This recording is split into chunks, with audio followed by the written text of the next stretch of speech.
Have you ever had a moment when you found out something so unexpected, it changed everything? Imagine being a father, trying to protect your son, only to walk into a situation where you uncover a truth that shakes you to your core. That's exactly what happened to me. I went to confront the father of the boy who had been bullying my son, and what I didn't expect was for this stranger to look at my son's scars and say, "I know those scars."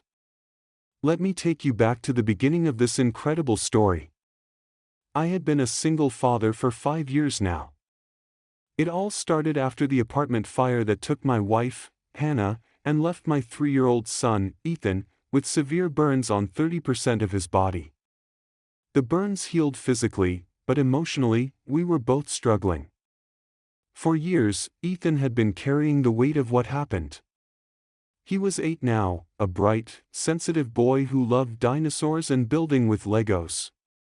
He had adjusted to life with his scars far better than I had expected, showing resilience that I admired. But that resilience was about to be tested in ways I never anticipated. We moved to a new school district after I got a promotion at work. The new district was supposed to be a fresh start. It was closer to my office, and we were excited about the change. But what I hadn't prepared for was how cruel kids could be when someone looks different. It started small. At first, it was just whispers, kids avoiding Ethan at lunch, and stares from other students. It didn't bother Ethan too much at first. But then things escalated.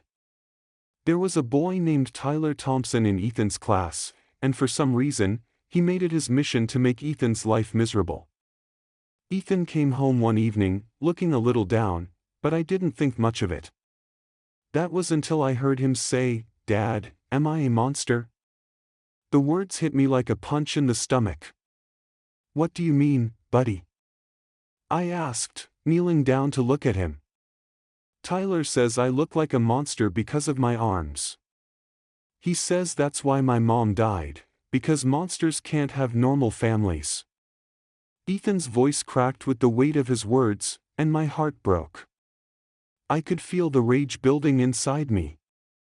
As a father, it's a kind of fury that you can't explain.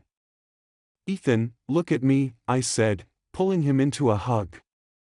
"You are not a monster. You're brave, kind, smart, and the best son any dad could ask for. Those scars, they don't define you.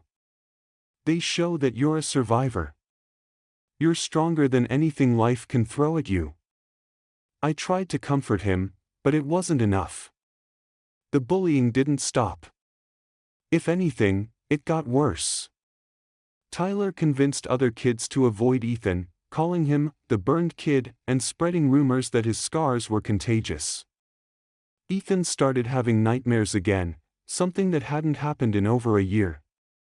He begged me not to make him go to school. I decided to take action. I knew I had to do something. I tried working with the school first. I spoke with Ethan's teacher, Mrs. Alvarez. She was sympathetic, but it was clear she was overwhelmed. "I've spoken to Tyler several times, Mr. Walsh," she told me, "but Tyler's behavior is complicated. He's dealing with some challenges at home." "Challenges?" I asked, my voice tightening. "What kind of challenges?" "I can't get into specifics, but let's just say his family situation is difficult. His father is going through some personal issues," she explained. I tried to understand, but nothing was changing. The bullying continued, and the school seemed powerless to stop it. Next, I met with the principal, Dr. Norris. She seemed like she cared, but her words were full of educational jargon that didn't help. "We're implementing a comprehensive anti-bullying program," she reassured me. "Tyler will be participating in peer mediation, and we'll have an assembly about acceptance." But as weeks passed, nothing improved. Tyler seemed more emboldened by the lack of consequences. Then, one afternoon, Ethan came home with his favorite dinosaur t-shirt torn. Tyler grabbed it during recess, Ethan explained, fighting back tears. He said, "Monsters don't deserve nice things." That was the breaking point. The school wasn't doing anything to protect my son, and I realized that I couldn't rely on them anymore. That night, after Ethan was asleep, I made a decision. I was going to handle this myself. I found Tyler's address in the school directory, and the next morning, I drove to his house. The neighborhood was modest. It wasn't much, just a small ranch-style home with peeling paint and an overgrown yard. There was a pickup truck in the driveway, and a motorcycle covered in a tarp. I felt my heart pounding in my chest as I knocked on the door. I had rehearsed what I was going to say, how I was going to explain that their son was making my son's life miserable and that they needed to do something about it. The door opened, and I found myself face to face with a man in his early 40s. He was tall, graying hair, and tired eyes. He looked like someone who had seen too much. "Can I help you?" he asked, his voice cautious but not unfriendly. "Are you Tyler Thompson's father?"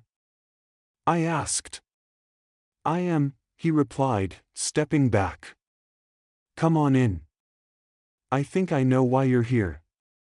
As I stepped into his home, I noticed the lack of warmth. The furniture was basic and chosen for function, not style. There were a few family photos on the mantel, but in most of them, Tyler was only with his father. There were no pictures of a mother. "Can I get you some coffee?" he offered. "This isn't a social call," I said, my anger flaring again. "Your son has been bullying mine. He's making Ethan's life miserable, and the school doesn't seem to be doing anything about it." Gene's expression changed. His shoulders slumped as if he was already carrying a burden I couldn't see. "I know," he said quietly. "I've been trying to work with Tyler, but, well, things have been tough." I leaned forward. "A rough patch doesn't give him the right to torment my son." "I didn't know how bad it was," Gene said, his voice small. "But I'll handle it." But something about the situation didn't sit right with me. I pressed further. "Do you know what he's been saying to my son? He's calling him a monster, saying that's why his mother died." Gene's face drained of color. "What he said?" His voice cracked. "I didn't know he said that. I'm so sorry." As I spoke, I couldn't help but notice the scars on his hands and forearms. They looked like the marks of someone who had been through something painful, something more than just an emotional struggle. I would learn soon that I had no idea just how connected we all were. As I stood there, facing the stranger who had just apologized for the bullying, I noticed something that stopped me in my tracks: the scars on his hands and arms. They looked too familiar. I didn't realize it at the time, but this encounter was about to reveal a truth that would forever change my understanding of the situation. The man in front of me wasn't just the father of the boy who'd been bullying my son. He was someone I never expected to meet again. And that's when everything changed. I stood there, frozen for a moment, trying to process what Gene had just said. "I didn't know he said that," he whispered. "I'm so sorry." I could hear the sincerity in his voice, but the anger inside me didn't fade. I wasn't about to let my son suffer any longer. But something in the way Gene spoke made me hesitate. There was a deep sorrow in his eyes, a quiet kind of pain that mirrored my own. The scars on his hands were something I couldn't ignore. They were not just the result of hard work or time, but something more, something that seemed to link him to my son in a way I didn't yet understand. I looked at him, unsure of what to say next. "Gene," I began slowly, "what happened to you? How did you get those scars?" Gene sat down on the couch, running his hand through his hair, his eyes filled with a mixture of regret and exhaustion. "I was there, Mr. Walsh," he said quietly. "The fire, the one that took your wife, Hannah. I was the firefighter who pulled your son out of that building." The world around me seemed to tilt on its axis. I had to sit down to process what he was saying. "You're the firefighter," I whispered. "You were there that day?" Gene nodded, his face going pale. "I never meant for any of this to happen. I saved Ethan that day. But I couldn't save your wife. She was already unconscious when I reached her. I could only make one trip up those stairs before the building collapsed. I had to choose." I felt a lump form in my throat. "You saved Ethan?" I asked, barely able to believe it. Gene's voice broke as he spoke again. "Yes, I did. But I couldn't save her. I chose to save your son, and I've carried that guilt every day since." The words hung in the air between us, heavy with the weight of both grief and guilt. I could see it now, the exhaustion in Gene's eyes, the tiredness in his posture, the scars that marked his hands and arms. He hadn't just been through a physical battle, but an emotional one too. I realized, in that moment, that he was just as broken as I was. I sat there, stunned, as Gene continued. "I've tried to move on. But, after that day, everything changed. I left the fire department. The PTSD, the guilt, it was too much. I started drinking to forget, but it didn't work. Then Tyler's mother left. She couldn't handle being married to a man who couldn't forget. And Tyler, he blames me for everything. For the fire, for his mom leaving. He's been acting out, taking it all out on other kids. I didn't know how bad it had gotten, Mr. Walsh. I'm so sorry. I didn't know what to say." Part of me wanted to rage, to shout at him for the pain his son had caused my son. But the other part of me, the part that had spent years carrying my own pain, understood. I understood that sometimes, people do things because they're hurting too. And Tyler, as much as I hated what he had done to Ethan, was clearly in pain. "Gene," I said, my voice steady now, "you're not to blame for any of this. I don't blame you for the fire, for what happened to my wife. But you need to understand that your son's actions have consequences. What he's doing to my son, it's not just bullying.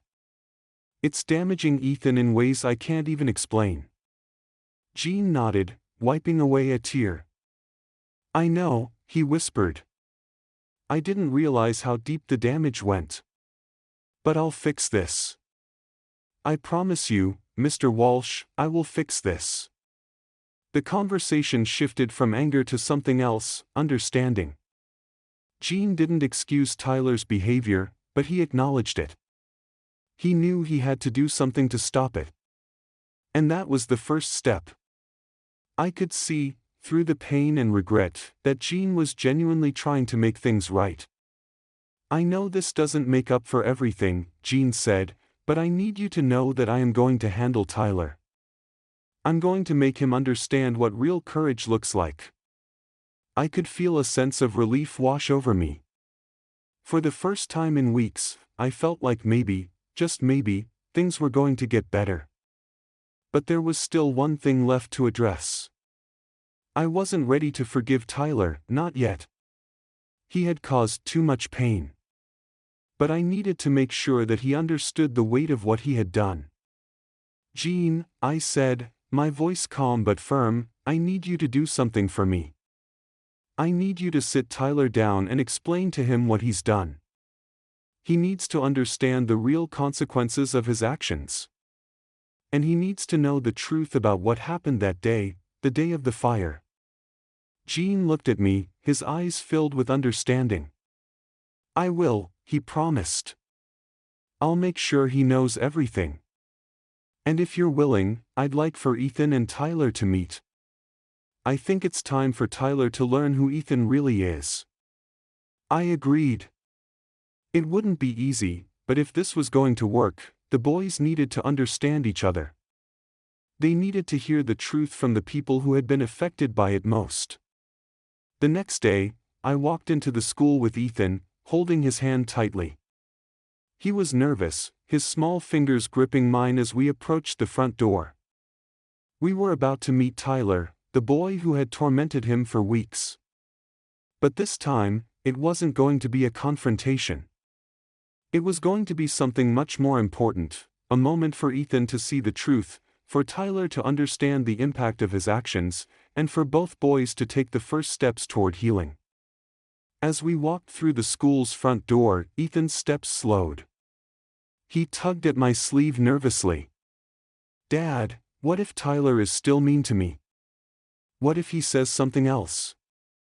His voice trembled, and I could feel his worry in the tight grip he had on my hand. I bent down to his level, looking him in the eye. "Buddy, I don't think Tyler is going to be mean to you today. He's learning the truth now. He's going to understand what he did, and why it was wrong. And if he doesn't, we'll deal with it together, okay?" Ethan nodded, but I could see the uncertainty in his eyes.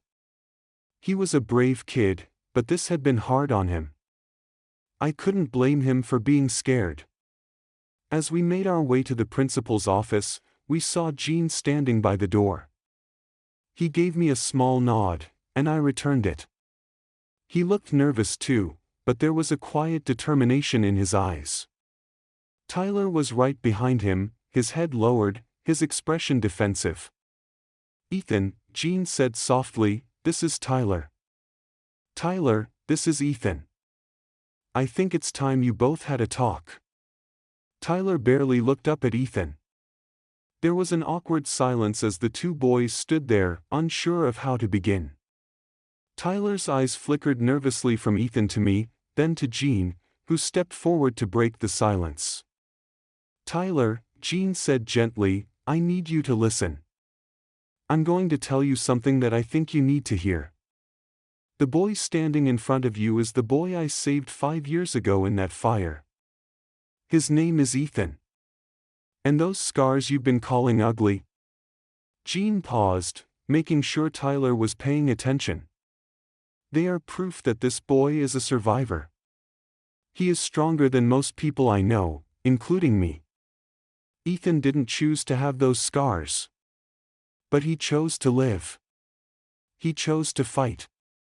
Tyler's eyes widened as he looked at Ethan. His mouth opened, but no words came out.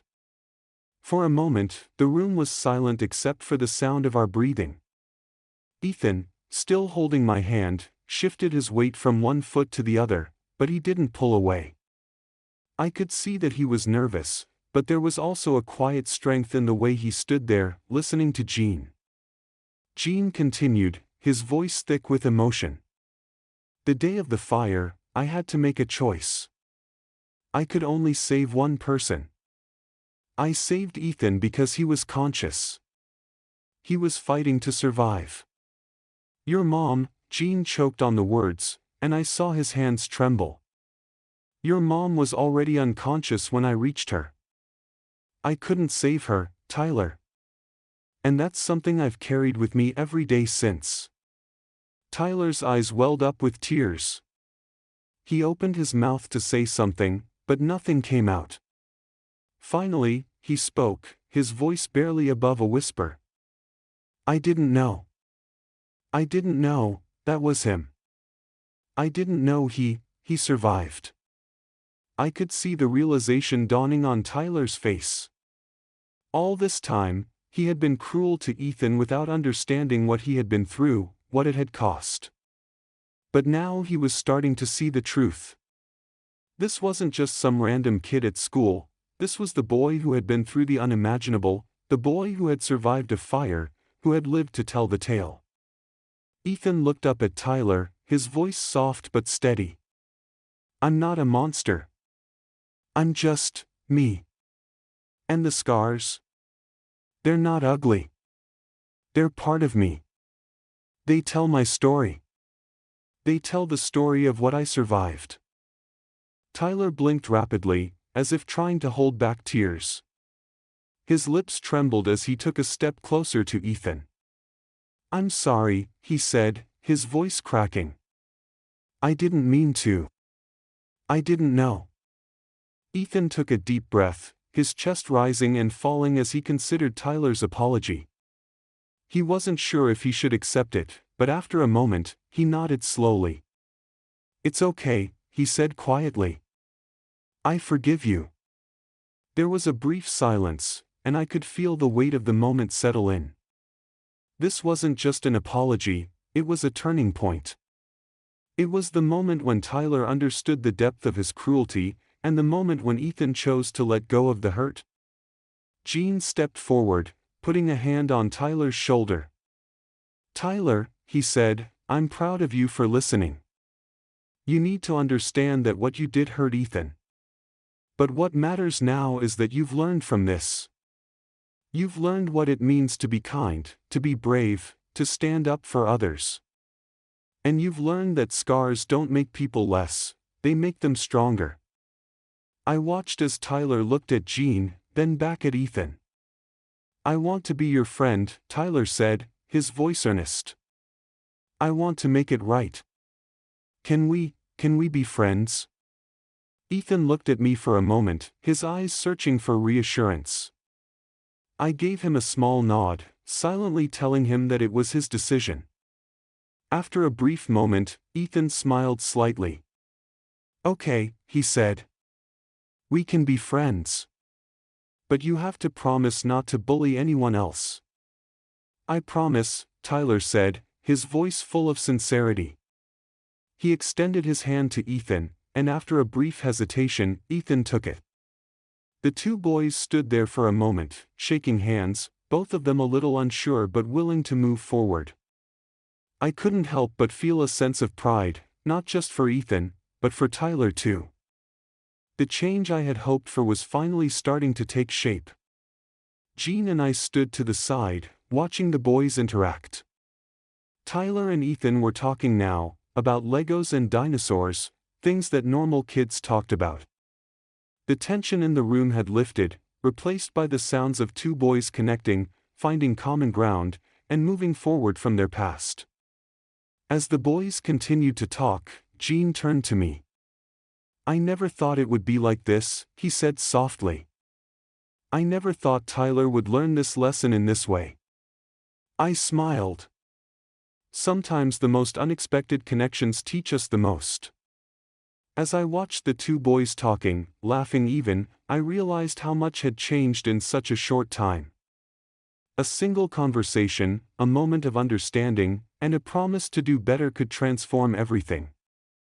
What I didn't know was how much this unexpected connection would ripple through our lives. It didn't just change Ethan and Tyler, it changed both of their families. And it would continue to change us all in ways we couldn't yet see. The days after that meeting were different. Ethan walked to school with a new sense of confidence, a slight spring in his step that I hadn't seen in months. He was no longer holding his head down, no longer avoiding the kids who used to stare at his scars. Instead, he walked tall, as though something had been lifted off his shoulders. The weight of bullying, of being labeled different, had finally started to fade. Tyler, on the other hand, was different too. At first, I wasn't sure how much his apology had really sunk in, but I soon began to see it in his actions. He stopped avoiding Ethan in the halls, stopped joining in when the other kids whispered. Instead, he became a protector. He would walk with Ethan to class, talking to him about dinosaurs or the latest Lego sets they had been building. He even started standing up for Ethan when other kids tried to make fun of him. It was a slow change, but it was real. And for the first time since that fire, I felt like I was seeing the boy I had tried so hard to protect finally start to find peace. One afternoon, a few weeks after their first real conversation, I was walking home from work when I saw Tyler and Ethan standing by the school gate, talking animatedly. As I approached, I heard Tyler's voice, and then, "I built a whole Lego city. I'm telling you, Ethan, it's the best thing ever." Ethan was grinning, his eyes lighting up with excitement. "You built a whole city? Did you make the airport?" "Of course. The airport was the hardest part, Tyler said with a chuckle. But I got it done. I watched them for a moment, just the two of them talking like normal kids, laughing about something that had nothing to do with scars or fire or pain. They were just two boys bonding over something simple and beautiful. When they saw me, Ethan waved. "Hey, Dad." Tyler said he's going to show me how to build a dinosaur park with Legos. Isn't that cool? I smiled and nodded, walking over to join them. Sounds awesome, buddy. You're both getting pretty good at that Lego stuff. Tyler's face turned a little red, but he smiled too. It's actually pretty fun. I never realized how much stuff you can build with Legos until we started. And I thought Ethan would be the one to show me all the cool tricks, but turns out I had a lot to teach him. I guess we're both learning from each other, Ethan replied, grinning up at him. As I watched them, I realized how far we had come since that difficult conversation. There was no more fear in Ethan's eyes. There was no more anger in Tyler's. They had both learned something profound, that differences didn't have to be a source of fear or hatred. Instead, they could be the bridge to understanding and connection. That evening, as Ethan was getting ready for bed, he looked up at me and asked, "Dad, do you think Tyler really meant what he said?" I sat down on the edge of his bed, brushing a lock of hair from his forehead. "I think he did, buddy. People make mistakes, but they can learn from them. Tyler learned from his mistakes, just like we all do." "I think he's a good friend now," Ethan said thoughtfully. I smiled, leaning in to kiss him goodnight. "Yeah, I think so too. He's learning what it means to be a friend, and that's what matters." The next day, I decided it was time to reach out to Gene. He had been through just as much as we had, and I felt like we had made some real progress in our relationship. I knew that our families had more in common than we had originally thought. So, I called him, and we agreed to meet up one evening at my house for dinner. That night, when Gene and Tyler arrived, the atmosphere in my house felt different. There was an ease between us now, something I hadn't expected when I first went to his house to confront him. Gene wasn't just the father of the boy who had bullied my son, he was a man who had been carrying his own burdens, just like I had. We had both made mistakes, but we had both also done our best to make things right. We sat down to dinner, the kids chattering away in the next room, and the adults had a chance to talk without the weight of anger or blame hanging over us. "I can't believe how much they've changed," Gene said, his voice quiet but full of wonder. "Tyler and Ethan. They're like, completely different kids now." "I know," I replied, looking over at the two boys as they played in the living room. "It's amazing what happens when people really start to understand each other. They're growing up fast, huh?" Gene nodded. "Yeah. And I think I'm starting to understand my own son better. It's not just about the bullying. It's about everything that led up to it. I've been so focused on my own pain, I didn't realize how much he was struggling with his own." I nodded, understanding exactly what he meant. It's hard, isn't it? Trying to figure out how to be a good parent while dealing with your own baggage. But I think we're doing it. We're figuring it out. Gene smiled, his eyes a little wet. "You know, I never thought I'd get the chance to say this, but I'm grateful. Grateful to you, to Ethan, for giving me and Tyler a chance to make things right. I felt the same way. I'm just glad it worked out. And I think we all owe it to the boys. They taught us something we didn't expect to learn." The conversation shifted, and we spent the rest of the evening talking about the future of our families, of our kids, and the relationships we had built. By the end of the night, it felt like a weight had been lifted from both of us. For the first time in a long time, I felt like I could breathe. Over the next few months, things continued to improve. Tyler and Ethan became best friends, their bond growing stronger each day. They spent their weekends building Lego cities, playing video games, and even talking about their hopes for the future. Gene found a new sense of purpose. He was attending therapy to work through his PTSD, and he had started taking steps to get his life back on track. He even went back to work as a fire safety instructor, using his experience to teach kids about fire prevention and safety. It was as if the tragedy that had once broken him had now become the source of his strength. As for me and Ethan, we had come a long way since that day. The scars on Ethan's arms were still there, but now they weren't a symbol of pain. They were a symbol of survival. And every time someone looked at them, they were reminded not of what was lost, but of what had been gained. Our families had found healing in the most unexpected place. In the end, it wasn't the scars that defined us, it was the courage to face our past, the strength to forgive, and the willingness to build new relationships, no matter how hard it seemed. And so, what started as a painful chapter in both our lives became a powerful reminder of the strength of human connection. Ethan and Tyler's story shows us that no matter how difficult the road may seem, understanding, forgiveness, and a little empathy can truly change everything. It's incredible to think that two boys who once saw each other as enemies could become the best of friends. Their scars, once a symbol of pain, are now marks of courage, survival, and a bond that can never be broken. If this story touched your heart, and you believe in the power of second chances and the strength of human connection, don't forget to hit that like button. It really helps me know that these stories matter to you. And if you haven't already, subscribe for more real-life stories that inspire, heal, and remind us of the good that still exists in the world. Also, leave a comment below and let me know your thoughts. Have you ever experienced something that changed your perspective on life? I'd love to hear your story. Thanks for watching, and I'll see you in the next video. Remember, sometimes, the greatest wounds lead to the greatest healing. Like, comment, and subscribe.